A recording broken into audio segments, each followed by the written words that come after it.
कैसा लगेगा आपको जब किसी महिला के अंडरगारमेंट्स को आपके सामने लहराते हुए कोई जाएगा?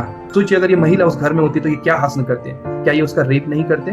क्या वो उसके पहने हुए कपड़ों को नहीं उतारते? दोस्तों कैसा लगेगा आपको जब किसी महिला के अंडरगारमेंट्स को आपके सामने लहराते हुए कोई जाएगा?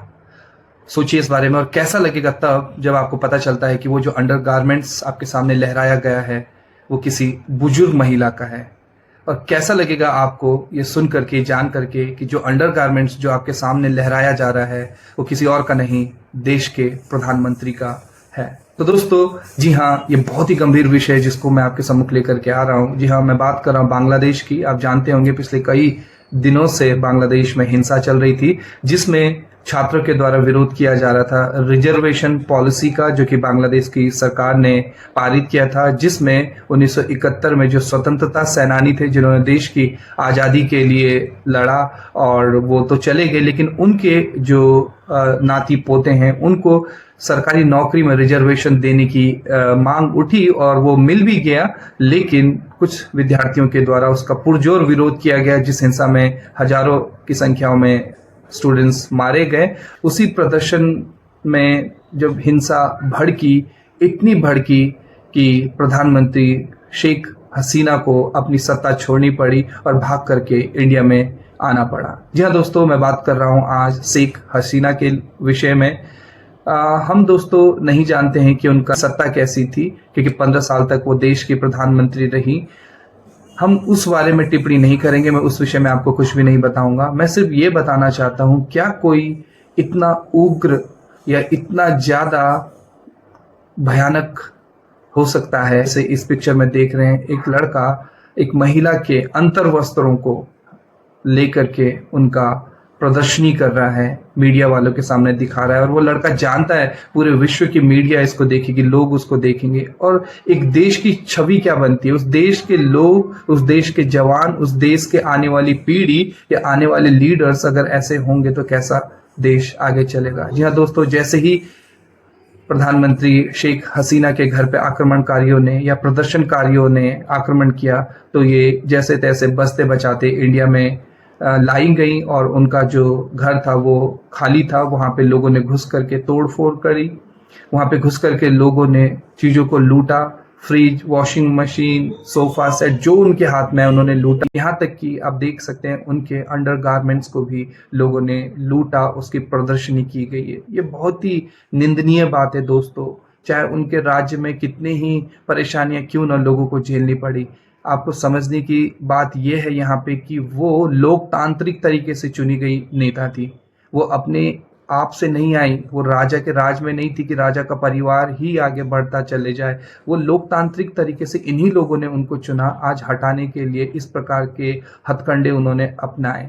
ठीक है, वो अच्छा नहीं कर पाए, जो भी चीजें थी वो अलग बात थी, उसके लिए प्रदर्शन कर सकते थे, लेकिन एक महिला होने के नाते उनके लिए बहुत ही शर्म की बात है, उस देश के लिए बहुत ही शर्म की बात है, वहाँ के लीडर्स के लिए ये शर्म की बात है, क्योंकि वर्ल्ड मीडिया इस बात को बहुत ही जोर शोर से दिखा रही है किस प्रकार से एक प्रधानमंत्री को, जो सबसे बड़ा एक व्यक्ति है उस देश का, उसके अंतर्वस्त्रों को, विशेष करके उस महिला को यहाँ पे अपमानित किया जा रहा है उस देश के ही लोगों के द्वारा जिसके लिए उसने काम किया। आप देख सकते हैं साड़ी पहन करके एक जवान निकल रहा है। क्या ये स्टूडेंट्स हैं? क्या ये विद्यार्थी हैं उस देश के जो आने वाले कल के लिए वहाँ पर प्रदर्शन कर रहे थे, लेकिन अभी वो वहाँ पे विरोध कर रहे हैं उस महिला का जो कि उस देश को छोड़ के जा चुकी है अपनी जान बचाने के लिए। आप सोचिए अगर ये महिला उस घर में होती तो ये क्या हासिल करते हैं? क्या ये उसका रेप नहीं करते? क्या वो उसके पहने हुए कपड़ों को नहीं उतारते? अच्छा हुआ कि शेख हसीना वहां से भाग गए। मैं इस बात पे टिप्पणी नहीं करना चाहता कि उसने कितना अच्छा शासन चलाया, कितना अच्छे से उसने अपने देश को विकसित किया, मैं ये कुछ नहीं कहना चाह रहा हूँ। मैं ये कहना चाह रहा हूँ कुछ भी क्यों ना हो, महिला को हर देश में सम्मान मिलता है, मिलना चाहिए, लेकिन यहाँ पे हमने देखा कि किस प्रकार से उसके वस्त्रों के साथ मजाक किया गया और उन वस्त्रों को जो कि अंतर्वस्त्र है, जो कि अंडरगारमेंट्स है, उसको दिखा करके मजाक बनाया गया। ये कहाँ की संस्कृति है? ये कहाँ की विचारधारा है दोस्तों? आप सोच सकते हैं कि कितनी ही निंदनीय बात है जिसको देख करके बहुत से लोगों ने कहा ये गलत है। उन्होंने टिप्पणी ये नहीं की कि उसका राज्य कैसा था, वो कैसे शासन करती थी। उन्होंने ये कहा कि एक महिला के विरुद्ध ये जघन्य एक तरीके का अपराध है। उन्होंने उस घर में जितनी चीजें थी उनको लूटा, उसके साथ साथ उन्होंने ये थी पेट एनिमल सबको उन्होंने चुरा लिया। तो आप अब अपने बारे में सोच सकते हैं वो सभी लोग जिन्होंने प्रदर्शन किया रिजर्वेशन के खिलाफ, जिन्होंने प्रदर्शन किया इस सत्ता के खिलाफ, वो कैसे लोग हैं? क्या वो अच्छे लोग हैं जो चोरी कर रहे हैं? क्या वो अच्छे लोग हैं एक महिला को सम्मान न देते हुए उसके अंडरगारमेंट्स का पूरे मीडिया के सामने दिखा करके उसकी प्रदर्शनी लगा रहे हैं? तो दोस्तों ये सोचने का विषय है कि ये सिर्फ बांग्लादेश की स्थिति नहीं है, हमारे जवान किस दिशा में जा रहे हैं?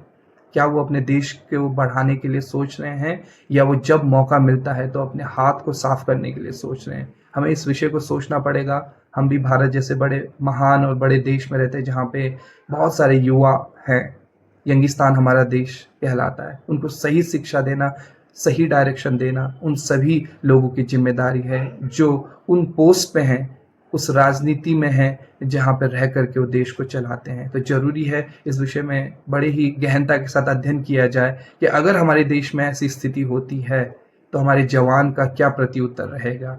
क्या वो अपने देश की गरिमा को, सम्मान को बनाए रखेंगे, या बांग्लादेश का जैसा मजाक बन रहा है, वहाँ के युवाओं का जैसा मजाक बन रहा है, वैसे हमारे देश के नागरिक या जवान विशेष करके करेंगे?